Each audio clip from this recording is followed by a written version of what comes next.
We're going to examine the wave, which is the basis, of course, of the chart. We've seen this, which I said best probably exemplifies the centripetal, that womb, beginning, end of things. Let's go to the next slide. This is one of Dr. Russell's wave paintings that we took at the Palace several years ago, another form of it.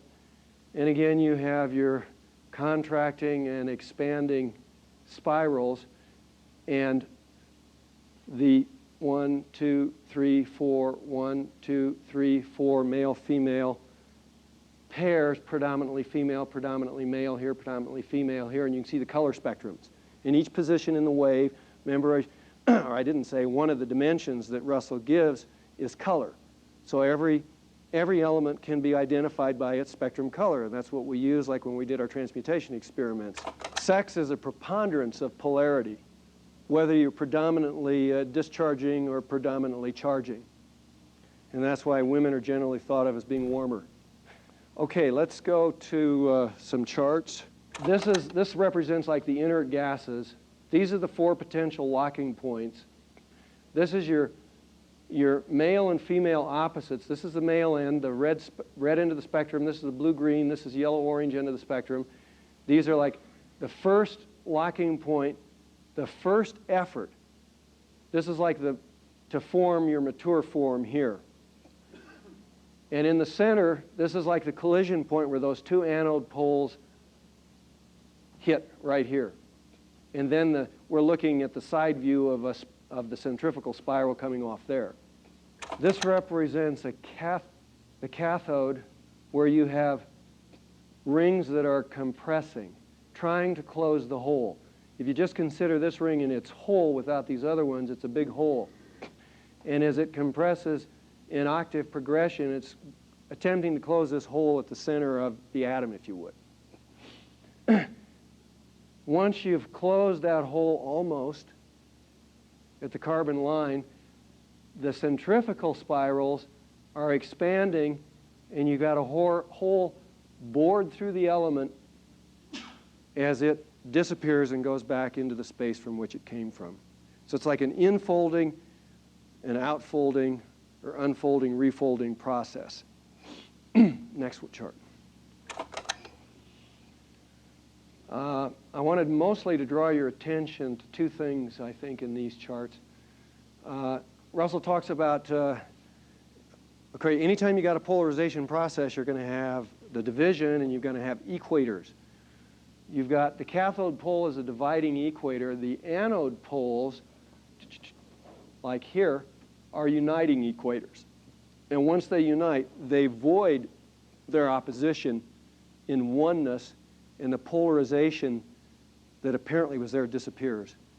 And you end up with, it's like putting the 2 magnets together, and you end up with one magnet. The other thing I wanted to show in these diagrams was here is, say, the carbon octave, we could say. And this would represent, say, lithium and fluorine, lithium being the positive, I believe, and fluorine being the negative pairs. And note that they're at an angle, if you would think of these as small gyroscopes. And the plane of rotation, when you're considering transmutation, as we understand it from Russell, is a key, a very important key. It's one of the 18 dimensions, along with heat, pressure, and time, that are crucial when you're considering transmutation of elements. Let's go to the next chart.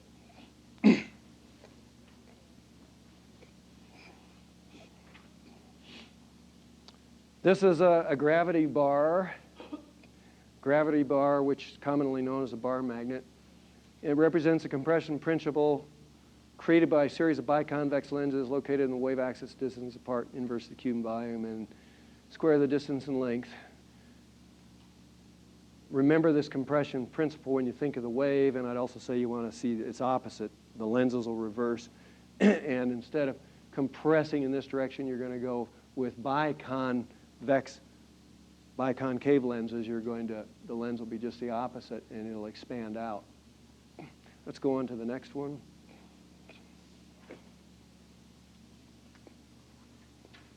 This again is a centripetal spiral. Looks like the womb again, the painting that I showed you. This is like the center of the solar system. There's the sun. You've got two polar vortices coming in at the poles of the sun, one here, one not shown here, coming up north and south poles. This is your east-west pole, the expansion poles at the equator. And it's interesting, you know, east becomes west and west becomes east. There's no real difference between east and west. North and south, there's big differences when you go to the center of a system or away from a system. And I always tell people, as a physician, when you look at diet, the macrobiotic prescription to eat what's growing around you, it's not so bad to eat east and west of yourself, but when you go north and south, you can get into trouble. Imagine trying to be a fruitarian and living in the Arctic Circle, or eat whale blubber and raw fish living in the hot tropics. So there are applications of all this. Actually, this work I feel applies to absolutely anything you can think of. Fundamental knowledge always does. We'll let that go. Let's go to the next one.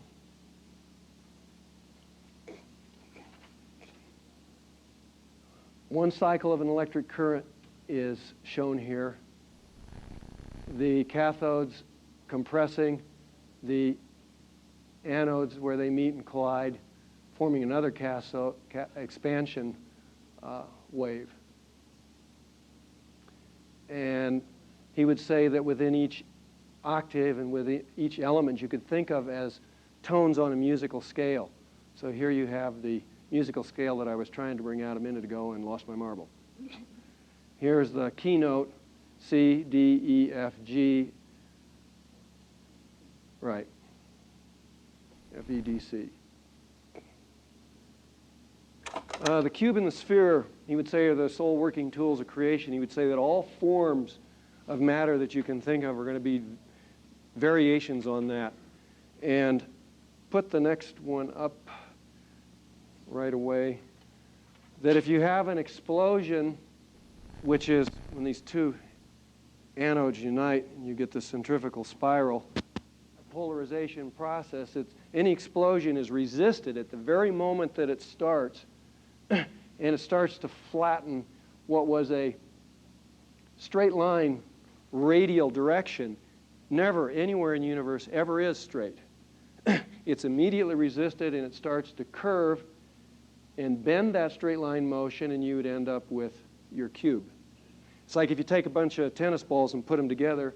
We take 4 on the top, 4 on the bottom, put them in a box and start squeezing it together. Finally, you'll flatten all of those tennis balls into square cubes. And that's the squaring of the circle. And there's, for those of you that are pyramid buffs, there's relations between this that I'm not going to go into tonight between squaring the circle and the cube sphere and the construction of the Great Pyramid is formed from that basic geometry too. And there's some interesting things about the placement of the chambers and free energy machines. But let's go on to the next one. You've heard talk of the wave as the basis of creation. This upper diagram here, I'd say this is a zero universe that extends the two extensions, the male-female extensions, which are both charging poles. That's why you see a plus on both sides. And it explodes out in all directions, forming a gravity bar is one form of it. And it forms these lenses, which are, these are compression lenses going this way. Here's looking at, in the wave, compression lenses like a male and a female pair approaching each other, approaching unity, and it's in that approach that matter is formed. So you have the one vacuum, if you could say the eternal vacuum, the zero universe, dividing itself into two and eventually reuniting to form one again, to simulate oneness and repeat the process. And there's lens formations going on all along the way.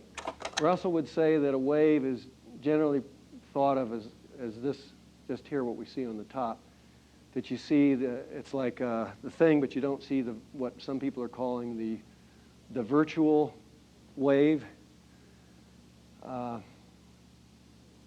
reaction to any action, and he would say that this is really what you have to think of when you see a wave. That you have to see the division into the compression and expansion pairs. And it's interesting looking at free energy. Energy is constant, has no variation. All of the energy of the universe is back of all of the motion of the universe. That's a mystical statement, but you can stop and think of it. One way, easy way for me to understand that is there's no void space in the universe. Yes, there is an ether. There isn't anything, any other meaning to nothing other than change of state or place. So of course, any motion in the universe has to have all the rest of the energy of the universe behind it, because it's all connected. And tapping the 0-point energy.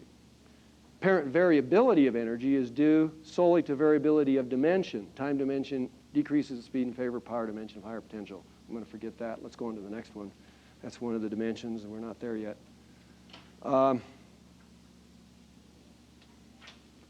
Another wave diagram showing how as something is born and progresses, it produces pressure zones. And I mentioned how all of the elements fall into their particular pressure zone. They want to live in their particular pressure zone. You throw a rock in the ocean and it'll sink until it had found its equipotential pressure zone. Another look at the pressure zones in relation to the octaves and the 4 locking points within an octave that express the plane of rotation of an element. Let's go on to the next one. Just looking at a solar system, this is the charging poles that we don't see. What we really see in the solar system, of course, is the center of the system where mass accumulates, the greatest density. And at that point in the wave is where you have the greatest apparent ability to appear to attract and repel, the greatest viability. And as this expands out, we're not seeing the expansion at this end here, where we're seeing it actually on a side view. And it's that invisible universe that we're learning to engineer in free energy. We've seen all this visible universe for a long time. And it's that background that is where I think we're going to find the free energy. Okay, is that all that you got out of that set?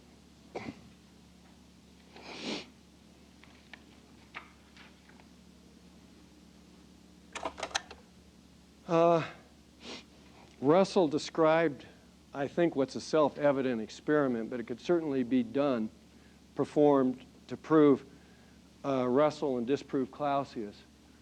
If polarity had been rightly understood by science, thermodynamic laws and accepted principles would never have been written. This is from a new concept of the universe. He originally wrote the second law as follows: it's impossible for a self-acting machine to convey heat from one body to another at higher temperature, and he says it's not true, that nature's doing that all the time, and one way to look at it is every cold body of rain or snow heats as it falls to Earth, and it's interesting that those snowflakes, raindrops, fall in a centripetal spiral, winding up. And when they hit the surface of the planet, even as they approach it, they're discharging space, charging the planet and the raindrop, adding to the heat and the weight of the planet and the raindrop. All at once, the raindrop becomes all of the mass of the planet when it finally contacts. And there you transferred energy from a lower to a higher system by the added compressive force of gravity. It's the office of gravity to compress, compression to expand, expansion. It's like compression causes heat generation, and generation and heat causes expansion, radiation, which causes cooling, which causes compression. You got the whole cycle.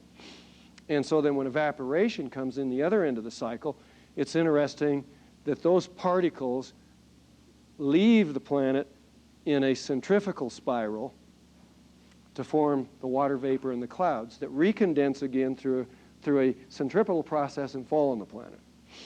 So that disproves Clausius, and you could set it up and measure it if you wanted to. But let's go on. The Russells gave 7 laws of thermodynamics, which we'll look at here quickly. And their first law: cold generates energy and heat radiates energy. Cold multiplies. It cannot divide, for it is the fulcrum of the universe, which must extend to multiply. Heat divides. In other words, cold is that centripetal multiplying principle, focusing. And heat is that expanding, dividing, dissipating principle, centrifugal. Second law: every action must be preceded and followed by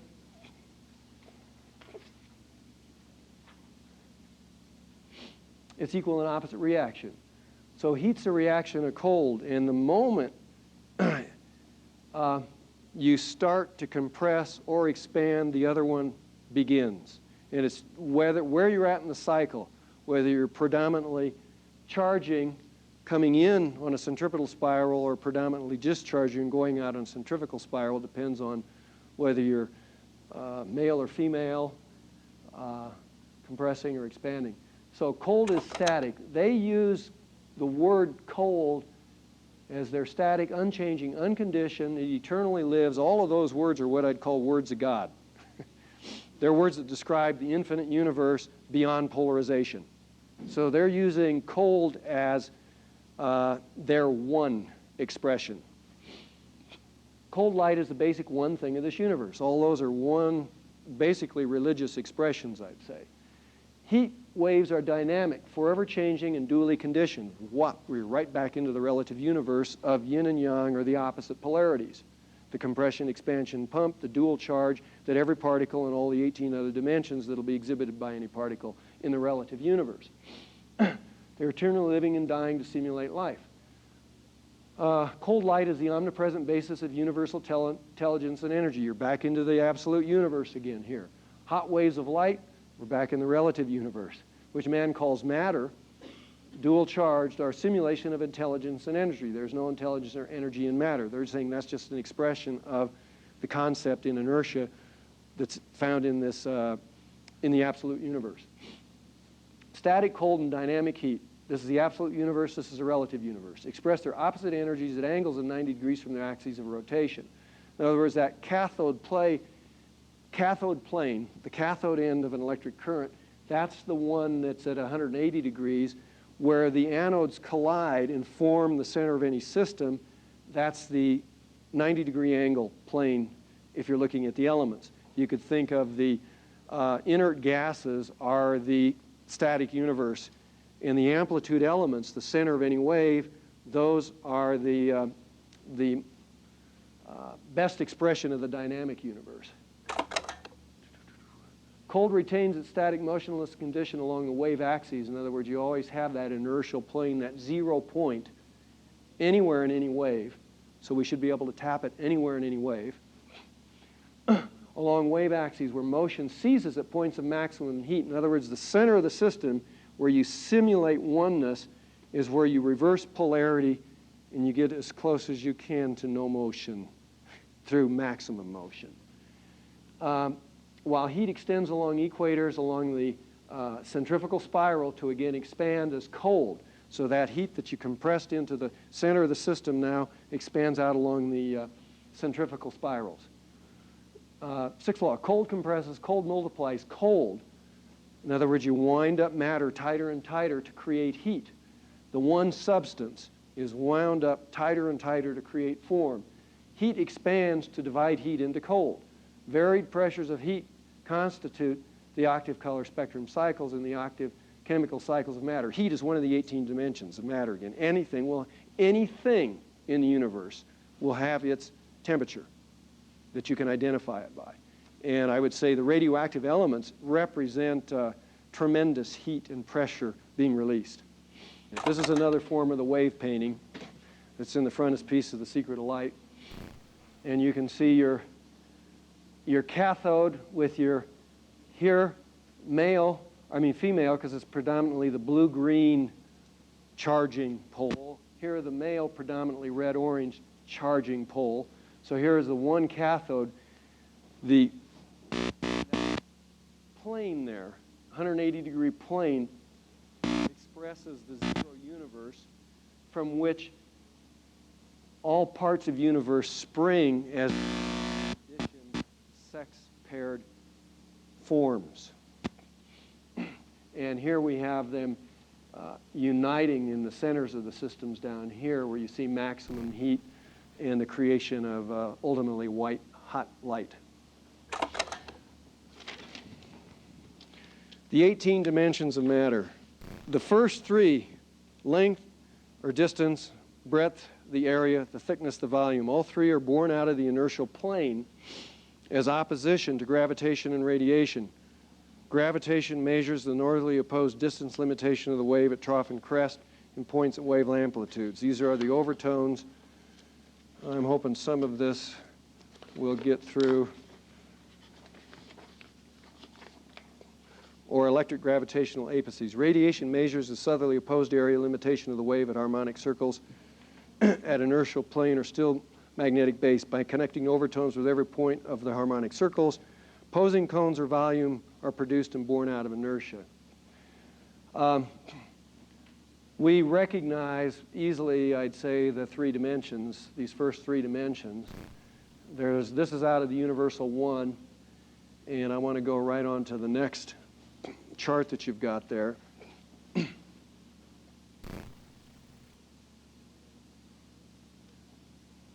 And again, this is looking at those first three dimensions and the formula of the lock potentials and universal ratios. The formula of the lock potentials was, we've been looking at it when we looked at the wave and the four pairs that unite as one in the center of the system. Time, or duration. Russell would say all dimensions are simultaneous in inertia and are sequentially transferred in expression to the wave, which records sequences of motion, and thus time is born out of inertia. Deceleration contracts time. Acceleration expands time.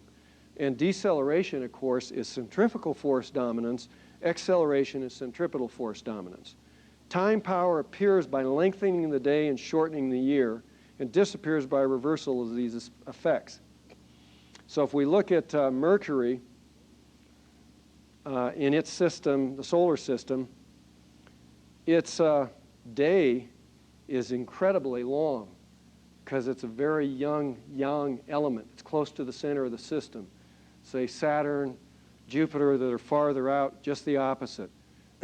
Their days are, the Earth rotates, say, in comparison to Mercury, it's turning around its axis much faster. Mercury being a young element, like facing its parent, the sun, it's always facing its parent. Once it gets old enough, it'll turn away and start looking at other parts of the world.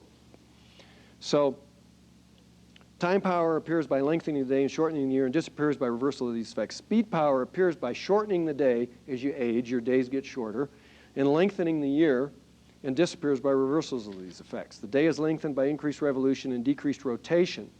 So, like the Mercury does not rotate on its axis very much compared to, say, the Earth, which is older. It revolves very quickly around the sun. We revolve much slower.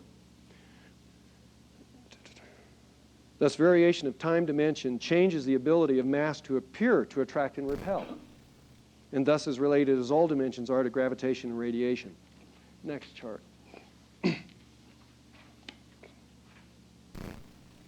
This is a look, again, at the what he calls the formula of lock potentials, which is the basis, part of the octave wave.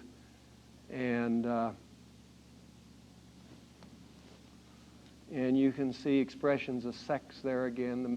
And one thing that I want to point out on this chart, you notice here you've got predominant, say, male polarity, but there's a little bit of female, and vice versa over here. And there's a form of his periodic chart which has the elements laid out this way, predominantly male and female.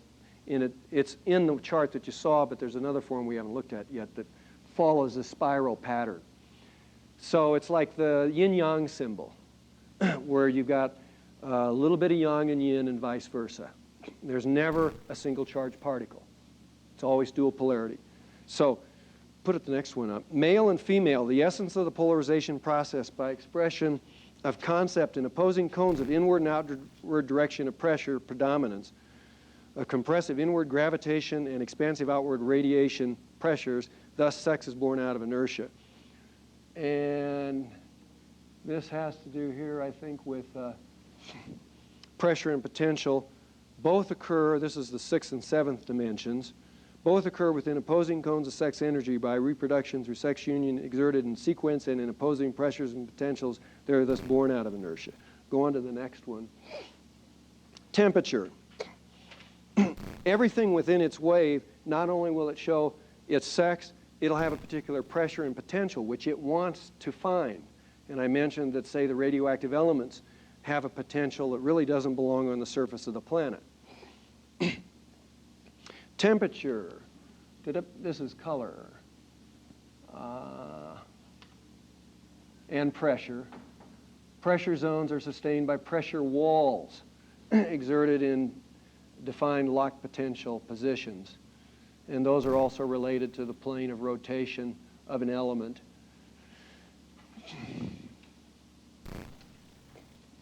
Here at the top, temperature rises as you go to the center of the system. Think of this as a bar magnet or a gravity bar. And here's your two anode poles that'll form a cathode here. And as you go down the centripetal spiral, which is represented by the contracting form too, you're going to have temperature rising and vice versa. It'll lower as you go out. Just think of going into the center of the solar system, it gets hotter. And as you go out, it gets colder. So temperature, by resistance to the gravitative centripetal electric flow of motion, temperature is born out of inertia. Heat increases in the direction of gravitative compression, decreases in the direction of radiative expansion. Variation of temperature varies thus the apparent ability of mass to attract and repel. He's relating here temperature to gravitation and radiation. So the next chart, that was the 8th dimension. Our 9th one is ionization. And let's see if we got, is this? Yes, an ionization chart. Ionization is an abnormal replacement of that which gravity electricity has displaced or integrated and compacted. Radiation is normal replacement. So everything normally radiates. From the moment you're born, you start to die. And once you've hit your mature point, the radiation starts to become preponderant. But if you throw something into its wrong pressure, it's not its desired pressure zone. You throw something in an acid, that's a different pressure zone, you get ionization. And it's like subjecting it to its wrong pressure zone. So separate substances under differing conditions or pressure zones have a relative power of disintegration through ionization or radiation. The power of repulsion is relative according to the potential of the substance and its position in a wave, and therefore related to gravitation and radiation.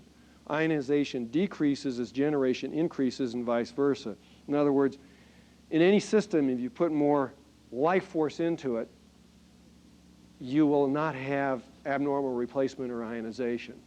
So you could think of, if your system is, in terms of biology, I would say the more you tend to be alkaline, of course, too much of anything, too much life force will kill you too. Its balance is the criteria for harmony in any system. But generally, as we get toxic or as we get tired, we become acidic, which is an expression of preponderance of disintegrative force, preponderance of centrifugal force.